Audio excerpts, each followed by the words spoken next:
Muito obrigado, Sra. Presidente. Cumprimento o Sr. Secretário de Estado da Agricultura e Alimentação e o Sr. Diretor-Geral do GPP. E nesta audição sobre os impactos no setor agroalimentar nacional em resultado da saída do Reino Unido da União Europeia, todos temos de desejar o melhor, claro, mas todos, e sobretudo quem tem responsabilidades executivas, todos temos de estar preparados para o pior. É por isso que o PSD tem reiteradamente, e desde há largos meses, falado na necessidade premente, urgente, de se estudar convenientemente este dossiê e, em consequência, preparar um verdadeiro plano de contingência para o que vem aí proximamente, relativamente à saída do Reino Unido da União Europeia.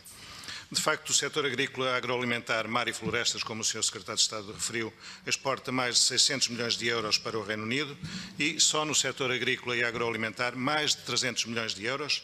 Trata-se do nosso quarto mercado, em que o vinho é o principal produto, representa cerca de 25% desse valor e, por isso, exigia-se que o Governo, em tempo útil, fizesse o trabalho de casa de preparação para o tal pior que referi há pouco. Há estudos independentes que apontam para custos para Portugal no setor agroalimentar de cerca de 57 milhões de euros e, portanto, não estamos a falar de coisa pouca. E a primeira pergunta que temos de fazer é se o Ministério da Agricultura estudou os vários cenários possíveis, tentou perceber os efeitos diretos da saída, com acordo, sem acordo, e, sobretudo, se estudou os efeitos indiretos no setor, por exemplo, os resultantes do eventual aumento da oferta no espaço europeu, decorrentes das maiores dificuldades que surgirão no acesso a este mercado tão importante como é o do Reino Unido. É que se estudou, se tentou perceber o que pode acontecer nos vários cenários de saída possíveis. Nós, e penso que os portugueses em geral, de certeza, não nos apercebemos de nada. Não basta o Governo, através do Sr. Ministro, anunciar ao país, de forma até algo leviana, que não há problema nenhum, está tudo resolvido, os interesses agrícolas de Portugal face ao Brexit estão salvaguardados, é dito em grandes parangonas, é que declarações deste tipo, sem qualquer base concreta que as sustente, não descansam os nossos empresários, pelo contrário. E o PSD também não está descansado com a passividade do Ministério da Agricultura nesta matéria.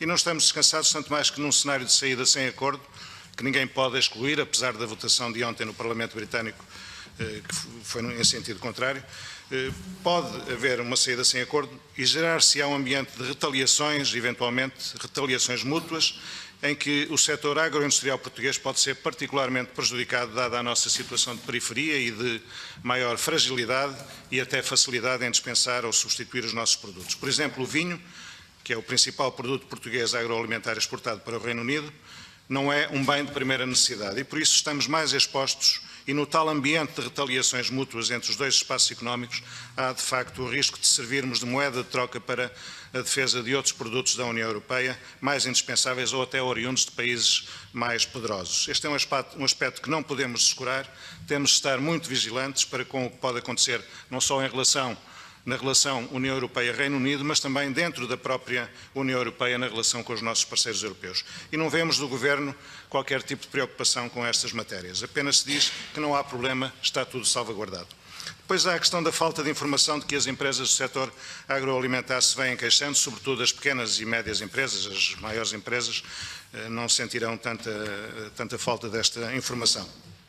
É certo que a Comissão Europeia, como o Sr. Secretário de Estado referiu, mantém em curso um conjunto de ações de preparação que consistem em uma série de avisos, notificações aos stakeholders, nos quais se inserem os operadores privados na esfera do agroalimentar.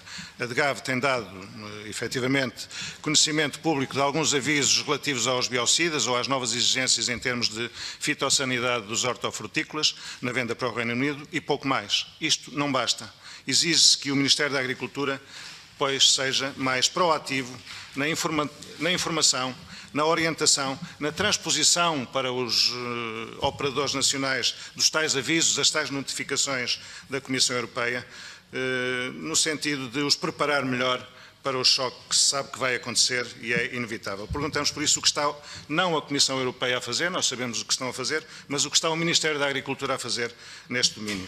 Por último, gostava de colocar uma questão mais concreta e que se prende com a proteção das nossas marcas, e falo não apenas das marcas particulares, mas sobretudo das marcas coletivas, das DOP, Denominações de Origem Protegida, das IGP, Indicação Geográfica Protegida, ou das ETG, Especialidade Tradicional Garantida. Portugal, como é sabido, dispõe de um conjunto vasto de produtos agrícolas, géneros alimentícios e, em especial, vinhos, destacando-se naturalmente o vinho do Porto e o vinho da Madeira, de reputação mundial que têm de ser convenientemente protegidos.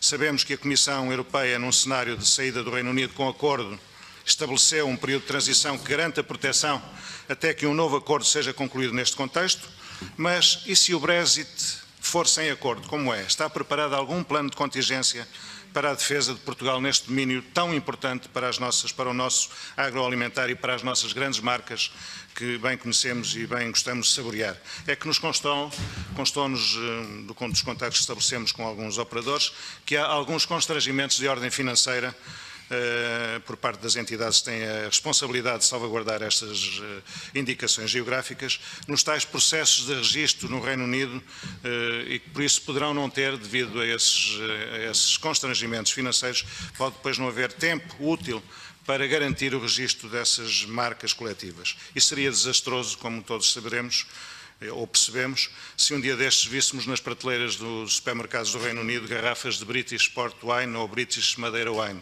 Isso seria incompreensível. É por isso urgente e rapidamente agirmos, temos de agir rapidamente neste domínio, fazer as necessárias démarches, os necessários procedimentos para que estas questões não se coloquem de maneira nenhuma. Gostaríamos, por isso, de saber a este respeito o que está o Ministério da Agricultura a fazer, em concreto, relativamente a esta questão. Muito obrigado.